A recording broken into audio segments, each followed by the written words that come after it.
Para que una aerolínea sea exitosa es necesario que nuestros aviones estén bien diseñados. Por eso podemos hablar de diseño industrial.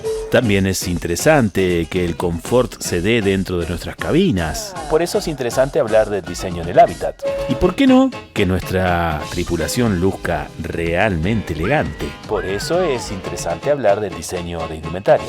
Finalmente, que nos encuentres en redes, carteles y publicidades con la mejor y más atractiva imagen. Por eso es interesante hablar de diseño gráfico. Por todo esto, pasajeros y pasajeras, Aerolínea Cultural anuncia su escala en la Escuela de Diseño en el Hábitat.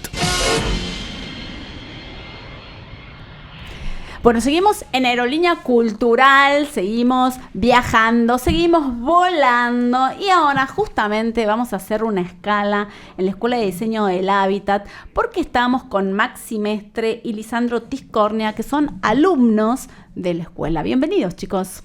Hola, Caro. ¿Cómo estás? ¿Cómo estás, Caro? Bien, todo bien. Después antes de irse me van a contestar lo que pregunté antes. Bien. Bueno. ¿Saben que les estoy hablando? Profesora preferida, mejor profesora, perfecto. todas Sí, esas sí, cosas. Sí. Recuerden que tenemos parcial la próxima semana. Sí, no quiero presionar, pero bueno, fíjense. Bueno, chicos, ustedes son alumnos del último año de la escuela y al mismo tiempo están transitando un emprendimiento. Así Cuéntenme la historia. Cuéntenme quiénes son, cómo se conocieron. Cuéntenme la historia de estos chicos y del vínculo con la EDH. Bueno, bien. Nosotros no nos conocíamos previo a la EDH. Uh-huh. Decidimos cursar, teníamos una historia de vida parecida, digamos, en donde habíamos probado con otras carreras, otros intereses. Y los dos nos volcábamos por algo relacionado con arquitectura, bueno, en mi caso, diseño industrial. Uh-huh. Y nos conocimos ahí, fuimos compañeros durante el primer año, seguimos siendo compañeros, digamos, pero en esa etapa particularmente. Y bueno, como teníamos más o menos una situación similar, nos digamos, emparejamos para hacer trabajos prácticos, hicimos grupos con otros compañeros y eso, y empezamos a ver un poco que teníamos, digamos, intereses en común, por decirlo de alguna forma. Claro. Teníamos como también una relación bastante parecida con lo que queríamos alcanzar, digamos, estudiando por qué nos habíamos metido en la EDH. Uh-huh.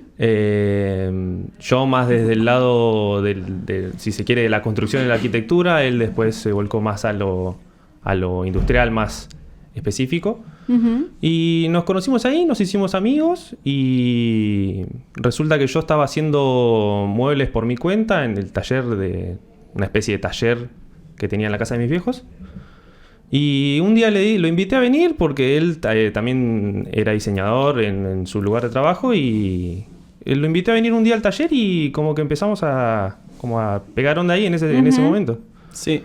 Yo estaba trabajando en otro lugar, era un emprendimiento no mío, en donde yo trabajaba para ellos, en donde hacían muebles de hierro, mobiliario de hierro, y yo no estaba en la parte de taller, sino que estaba más en la parte de diseño o administrativa, toda esa parte. Entonces creo que cuando nos empezamos a juntar por esto, para hacer trabajos prácticos y demás, nos dimos cuenta que podíamos congeniar bien de alguna forma, como que nos nutríamos el uno al otro desde el punto de vista de que Lisandro por ahí tenía un conocimiento más técnico, de taller, estructural, de herramientas, y tenía un espacio físico. Y yo por ahí, por lo que, era la exigencia de mi trabajo, conocía más de lo que es modelado en 3D, diseño, proyecto y administración. Entonces como que entre los dos podíamos crear algo juntos, por decirlo de alguna forma. ¿Y ahí qué pasó? Y ahí hubo un verano, creo que fue el verano del 2023. Sí. Que él decide, yo además de mi trabajo particular de hacer muebles, también era profesor de escuela secundaria, entonces hubo un verano en el que él tomó la decisión de dejar su trabajo formal y yo dejé mi trabajo también en la escuela y nos dedicamos 100% al emprendimiento y empezamos a juntarnos, a pensar proyectos y justo salió un trabajo que tenía que ver con un armado de un carrito, de un carrito de café. Pero no era Sí. A ver, qué vértigo en ese momento de la decisión. Sí, totalmente. Sí. Era una decisión que creo que de alguna forma tomamos en conjunto, digamos, esa decisión de de dejar esos otros trabajos formales en donde por ahí uno tiene un sueldo, La seguridad, tiene la ¿no? seguridad esa, pero que, bueno, también uno muchas veces ve que tiene otras posibilidades o quiere encarar otros caminos, ¿no? Entonces creo que algo para resaltar es que creo que hasta el día de hoy tenemos una comunicación muy activa y tratamos de todo el tiempo comunicarnos lo que nos está pasando, lo que estamos sintiendo. Entonces entre los dos, de alguna forma, por más de que los trabajos los dejamos en momentos distintos, creo que fue una toma de decisión medio en conjunto. Ahí tuvimos este primer trabajo que tuvimos como emprendimiento, que era este carro de café que decía Lisandro, para unos chicos que son baristas. Lo encaramos teniendo nuestros otros trabajos al mismo tiempo. Hacíamos las dos cosas, por la mañana hacíamos uno, por la tarde hacíamos otro, y además cursábamos en la EDH. Y No dormían, chicos, o sea, no tenían no. vida. Y era No. una época... sí. Había que Son meterle. jóvenes, por eso lo pueden hacer. Sí, pero sí, había que meterle, la verdad. Esa es la verdad, pero bueno, es toda esa primera etapa en donde hay que hacerlo. Y bueno, de a poco pudimos entregar ese trabajo, pudimos, digamos, era un trabajo bastante demandante porque era más complejo de lo que veníamos haciendo cualquiera de los dos. Por suerte salió bien y bueno, empezaron a llegar nuevos trabajos, nuevas oportunidades y ahí, de alguna forma, creo que, aparte de la decisión de dejar nuestros otros trabajos que teníamos, también tuvimos que tomar la decisión de darle forma a la situación. Ya no era solamente, bueno, vamos a hacer un mueble que nos pidieron y vemos cómo nos organizamos, sino empezar a organizar horas, temas administrativos, cómo vamos a tratar con el cliente, cómo... Esa transición, quiero Sí. que hagamos pie ahí, en esa transición de la toma de decisión, de qué manera se concientizan, qué empiezan a pensar, ¿no? Más allá del proceso administrativo, cómo se organiza, porque eso tiene que ver con el emprendimiento. Sí, un poco se termina tomando la decisión porque uno no tiene, como al ser un emprendimiento, uno no tiene horarios fijos o alguien que te diga a qué hora entrar, a qué hora salir, entonces uno lo tiene que tomar uno mismo, digamos.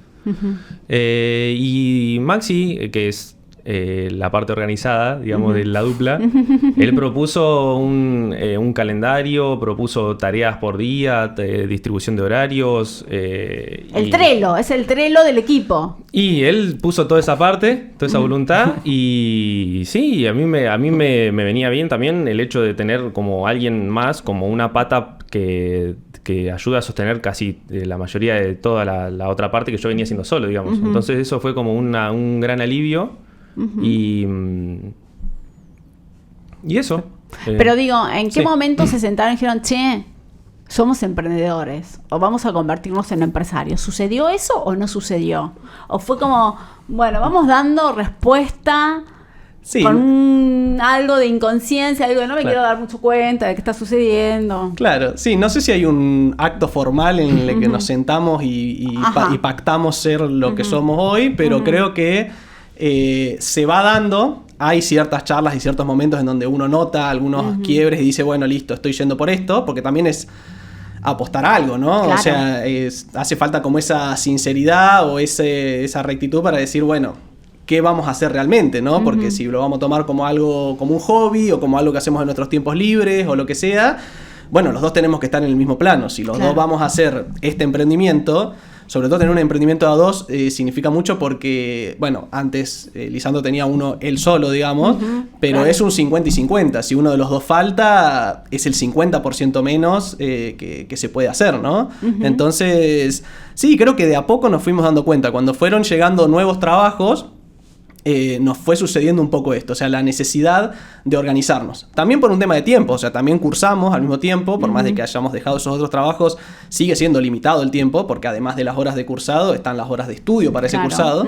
Entonces, creo que naturalmente para poder cumplir con los clientes, con la institución, con la EDH y con también tener nuestras vidas propias por fuera, necesitábamos organizar un poco nuestros tiempos. Y una forma de organizar los tiempos es tener una estructura en donde se sepa nosotros, o sea, ser sinceros y ver cuáles son las etapas que vamos a estar desarrollando, ¿no? Porque somos dos, tenemos un emprendimiento de muebles, entonces vamos a estar desde el momento en el que el cliente nos conoce a nosotros, hasta que vamos a medir, hasta que hacemos un proyecto, un presupuesto, ese presupuesto se aprueba, tenemos que comprar materiales, tenemos que fabricar, tenemos que entregar y en algunos casos hasta instalar lo que son las cocinas y todo. Entonces, si vamos a estar y comunicar todo ese proceso también en redes o en el espacio que sea, ¿no? Entonces, naturalmente surgió de querer hacer algo bien hecho la necesidad de darnos una estructura, la necesidad de tener un eje que nos guíe, si no iba a ser muy complicado y no íbamos a poder cumplir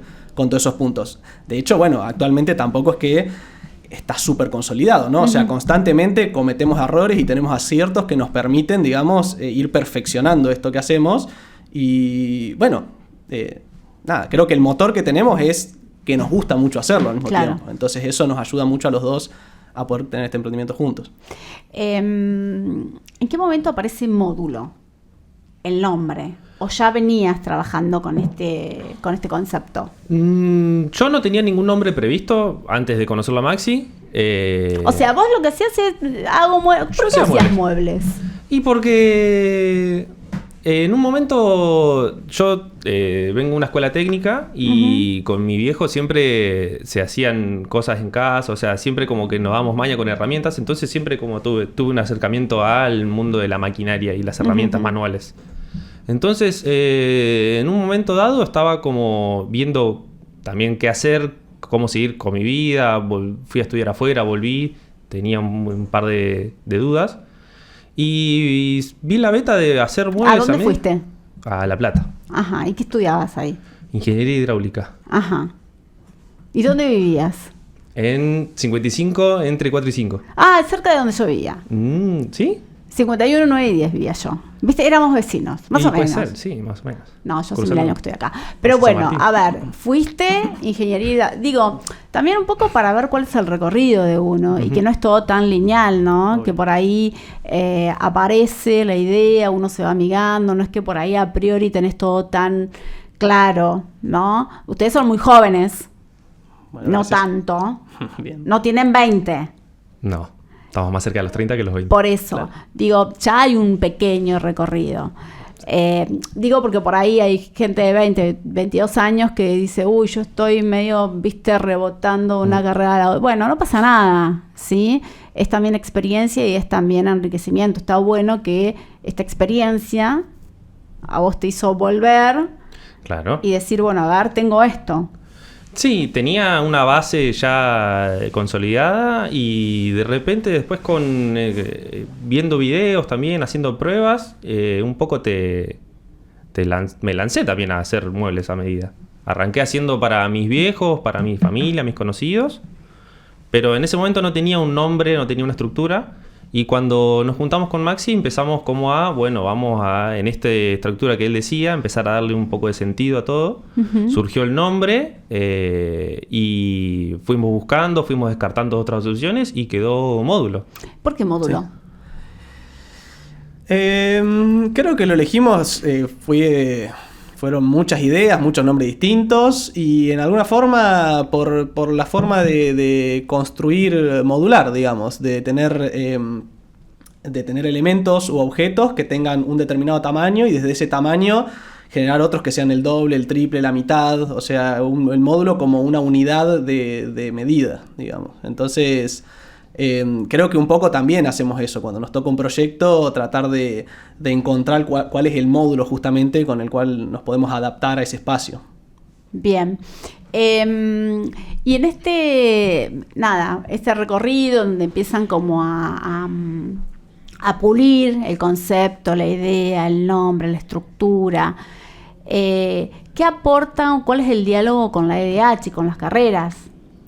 Bueno, con la EDH un poco también nos vincula a los dos que nosotros o queremos utilizar lo aprendido o en su momento cuando nos recibamos nuestro título, de aplicarlo dentro del emprendimiento, tratando de lograr un diseño mucho más acorde y que tenga y que esté respaldado por una teoría, digamos.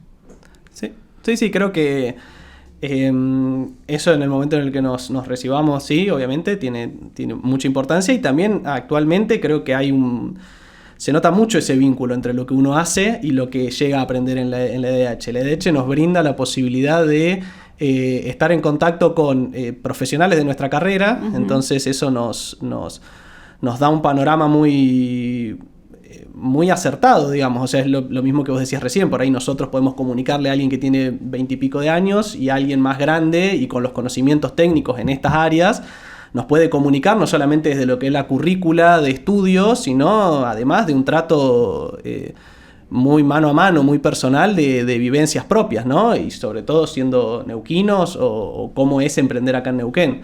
Y también lo que creo que tiene de bueno es que estamos en contacto no solamente con profesionales de nuestras áreas, que sería hábitat e industrial, sino con diseñadores de otras áreas. Y eso es importante porque el diseño no solamente se encierra en la materia o en lo que uno estudia. O sea, no hay un solo diseño, sino que tener esa multiplicidad de diseñadores permite nutrirse de otras áreas. Creo que en el día a día, nosotros el módulo, creo que lo vemos plasmado, lo que vamos estudiando y lo que vamos aprendiendo en la EDH. Está buenísimo. Yo pensaba, a mí me parece que es súper importante que haya una escuela así en Neuquén, con tantos años de trascendencia, de recorrido, porque también es un semillero, no solo de talentos, sino de proyectos y de trabajos, de fuentes de trabajo, ¿no? Porque digo, ahora no sé si ustedes trabajan con alguien más, ¿no? Pero seguramente en la medida que ustedes vayan creciendo, y bueno, eso va a ser un recabador de demanda y de manos que ayuden y que trabajen y que aporten. Y esta multidisciplinariedad, ¿no? En donde aparecen las diferentes aristas del diseño, como también van enriqueciendo la mirada, ¿no? Porque vos fíjate, vos desde industrial estás aportando algo, vos desde hábitat estás aportando otra cosa, y cómo se van haciendo esos cruces, ¿no? Que de repente ustedes todavía no terminaron de estudiar y ya están laburando y ya tienen su pequeña empresa. Sí, totalmente. Sí. Totalmente, sí. Es así. Sí, ahí es donde justamente encontramos este vínculo entre la EDH y lo que nosotros, o sea, lo que estamos estudiando y lo que estamos poniendo en práctica constantemente. Y además es interesante ese proceso, digo, porque en el medio del recorrido académico, el ir dialogando, ¿no? entre el contenido y la práctica, todo el tiempo, que seguramente va a aportar algo. Desde el laburo a lo académico y desde lo académico al laburo, ¿no? Eso me parece interesante y me parece, hice una entrevista con Carolina Jaramillo, que también es docente y que es exalumna de la escuela, y yo le decía, qué interesante esto que vos pudiste ver, Caro, de antes de recibirte empezar a bucear en algunos espacios, a ver por dónde voy, ¿no? Y ver también posibilidades en estos cruces con los propios compañeros, con otros compañeros, dentro de la misma escuela, donde también se fomenta mucho esto, ¿no? Uh-huh. De no estar dependiendo de que aparezca la posibilidad, que aparezca la demanda, salgan ustedes y emprendan. Generen un proyecto, un negocio, una empresa. ¿Cómo es emprender en Neuquén? Nosotros, está bien, llevamos poco más de un año, casi 2 años, y la verdad la vamos llevando bien, medianamente bien, y yo creo que se puede, o sea, estas un par de cosas que nosotros fuimos aplicando es una estructura, un orden. Yo creo que se puede llegar a emprender y a lograr algo, siempre y cuando uno haga lo que primero que le guste lo que haga, y segundo que lo haga bien. Yo creo que esos son 2 claves que son bastante exitosas y se pueden llevar a cabo, digamos. Bien. Sí, ¿Y tu experiencia, Maxi? Bien, yo creo sí, también es recontra posible. Creo que es importante para emprender, y es importante para trabajar en general.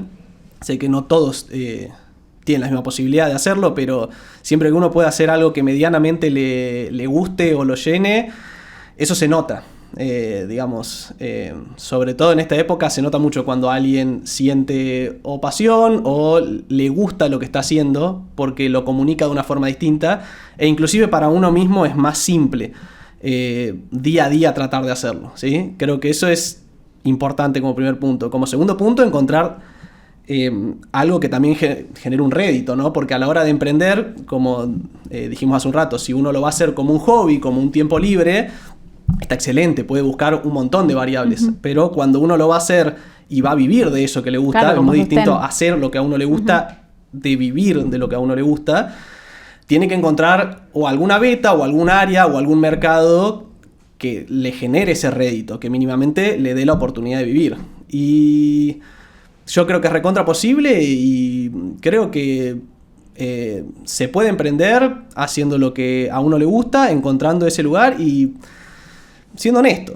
O sea, siendo honesto con lo que uno quiere hacer, con lo que uno quiere entregar al cliente, al paciente, al que sea el que esté del otro lado, al que le estés respondiendo en un emprendimiento, y no mucho más. Se puede si uno tiene ese deseo y encuentra esa beta. También digo, me había quedado pensando en esto de no solo que les guste, que lo hagan, que lo perfeccionen, sino que estén también teniendo un soporte de marco teórico, de contenido. Digo, no descalifico para nada el oficio, ¿sí? Pero sin duda no es lo mismo el tener el marco teórico, el pasar por una instancia de conocimientos, de poder conocer, qué sé yo, de desmedidas. Digo, ¿podés llegar al mismo punto pasando por una institución académica que no pasando? Capaz que sí, lo que pasa es que al no pasar vas a tardar muchísimo más, ¿sí? Claro. Pero digo, esta mirada, ¿no? La quiero poner en valor fuerte. Primero como parte de nuestra cultura, ¿no? Pero desde el diseño, desde el valor a las carreras que están transitando, poner en valor que son chicos muy jóvenes, ¿no? Y que apuestan y que aportan también una mirada diferente, pero también comprometida y respetuosa y responsable. Y quiero saber a dónde quieren llegar. ¿Qué se imaginan? Y bueno, básicamente ayer estábamos hablando un poco de los objetivos, digamos.